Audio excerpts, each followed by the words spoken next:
எங்க ஊர் பக்கம் அம்மாயி, மதுரை பக்கம் அம்மாயி, அப்பாயி இருக்கு. சில ஊர் பக்கம் வந்து இப்ப நம்ம ஒரு புக்க உருவாக்கணும்னா எப்படி உருவாக்கும் தெரியுமா? தமிழ்நாடு ஃபுல்லா என்ன பேசுறாங்கன்னு பார்த்துட்டு தான் உருவாக்கும். அதுதான் நம்மளோட தன்மை. அப்புறம் வந்து அ அப்பத்தா அப்படின்னு ஒரு வார்த்தை இருக்குது. சில ஏரியாவுல ஆச்சின்னு இருக்கு. அதெல்லாம் இதுல வரவே இல்ல. அப்போ நீங்க வந்து சீமான் தமிழ்நாட்டுல உட்காந்துக்கிட்டு, அ ஈழம் நம்மளுடைய சொந்தங்கள், அப்படி தொப்புள் கொடி உறவுகள்ன்னு சொல்றது வந்து நியாயமா எனக்கு தெரியல.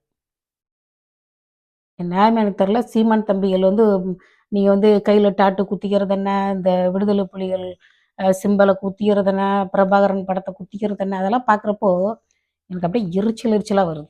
இதுல எந்த பேஜ்லயாவது நம்மள பத்தி இருக்குதா? ஏன் அம்மாயி, அப்பாயி இல்ல? அது ஆயின்ற வார்த்தைய மகாராஷ்டிராவுல இன்னமும் ஆயின்னா அம்மான்ற அர்த்தத்திலே பயன்படுத்துறாங்க. நான் ஒரு வீடியோ போட்டிருக்கேன் பாருங்க. அந்த மாரி வீடியோலாம் யாரும் பார்க்க மாட்டீங்க. நயன்தாரா